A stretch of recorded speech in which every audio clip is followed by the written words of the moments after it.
Mario Kart Double Dash, one of the greatest Mario Kart games ever created, but I think it is a bit overrated. In today's video, I'm going to be sharing my thoughts and opinions on Mario Kart Double Dash, an overrated masterpiece. Also, just a quick disclaimer, I got this information from Mario Meister, so his video will be linked in the description if you want to check it out. But without further ado, let's get right on into it. Now, before we talk about the game, let me show you what led up to it. Now, if you didn't know, Mario Kart Double Dash is a racing game developed and published by Nintendo for the GameCube and part of the Mario Kart series. It was released in November 2003 worldwide and shown at E3, being released in Japan first and later being released as a Player's Choice title in Australia and New Zealand.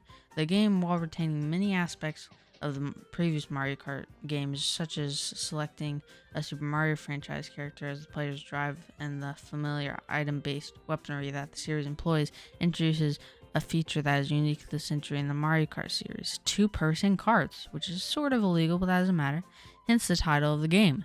Two characters handle a single cart where one character steers and the other uses the items, and they can switch positions at any time if necessary. Like if the other one's holding the item, they'll switch. This is the only game in the franchise where two players can play cooperatively in one cart, with each player handling a single character, though the option to play in separate two-person carts for each player is still available. In addition, the game introduces special items that are exclusive to a pair of characters, and you can tell if they're special by when you get the item, it'll say special in the top left-hand corner. The game is one of the few games to take advantage of LAN mode when it still was a thing via the Nintendo GameCube broadband adapter, which allows up to 16 players to participate in a single race.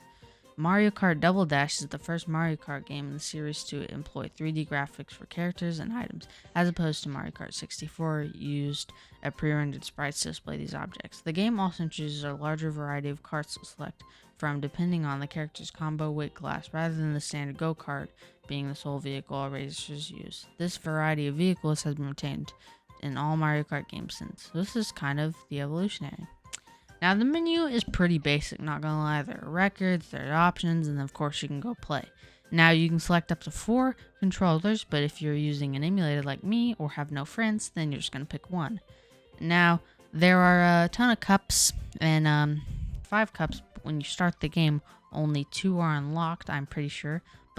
And to unlock the other 3, you have to do a bunch of meaningless tasks. And the cups range from the Mushroom Cup to the All Cup Tour. And you can go from 50cc to mirror mode, which is the hardest.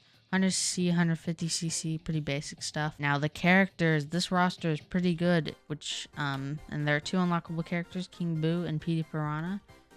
And this game had a pretty nice roster, and you can mix and match characters to fit whatever playstyle you want. And you can come up with some wacky character combinations, like Mario and Bowser. Like, aren't they supposed to be rivals? There is a returning character. There aren't any new characters, but there are returning characters. The Koopas, which haven't been seen since the SNES Mario Kart. Now, the gameplay is kind of basic. Just your standard Mario Kart. You can drift, you can drive, you can throw items.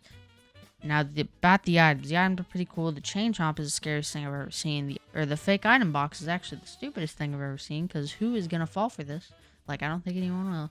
But yeah, the core mechanics are pretty basic. You can put this game up pretty easily. Now we're going to talk about the pros and cons of this game. The pros are, it looks pretty nice. For a GameCube game, it honestly looks really good. Now the cons, it's kind of bland, not going to lie. Like, there isn't that much to do. It's kind of boring. You probably play everything in this game in a day or 2. Another pro, games looks pretty good. The ceremony's cool, but it's always in Delfino Plaza. It's kind of dumb. Coming along with the Mario Kart theme, there is just so many ways to use these items. The green shell is so stupid, but if you are like a god hitter, then you can like snipe anyone out of thin air.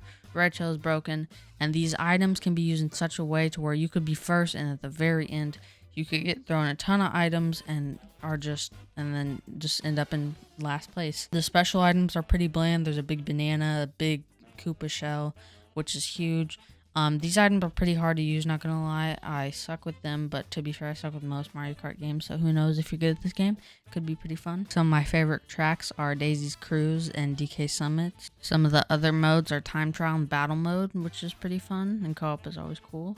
I would say Mario Kart's Double Dash has a variety of tracks, 17 total, with some of my favorites being Daisy's Cruiser, DK Mountain, Waluigi Stadium, Baby Park, Peach Beach, which is just Delfino Plaza, Bianco Hills, Mushroom Bridge, Wario Coliseum, Mushroom City, and there are just a variety of them.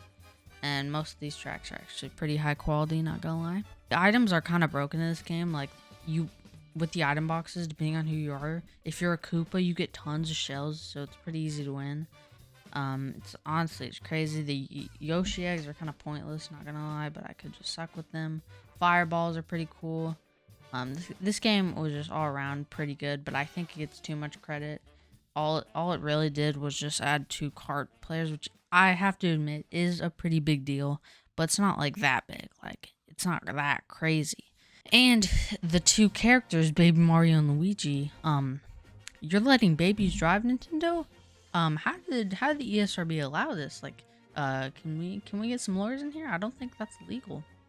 But this game does stick with the normal Mario Kart theme. You know, three laps. Lakitu's the goat. It's pretty basic, not gonna lie. Soundtrack's pretty good, have to say.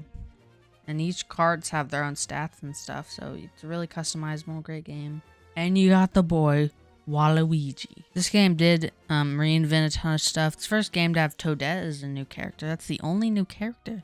It had Shine Thief and Bob on Blast. This is the Mario Kart with the Paratrooper. So this game had a lot of stuff going for it. It was pretty popular. I understand why everyone likes it, but I don't think it's actually some people say it's the best Mario Kart game, but that's really not true. It's good, but it's not that good. And yeah, that's all I want to talk about. Hope you enjoyed the video. If you want more like this, just comment down below. And yeah, just like and subscribe. Share this with all your peoples. Trying to reach 1,000 subscribers by the end of the year. And yeah, that's all the time we have today. This is LazerFazer signing off. Bye, guys.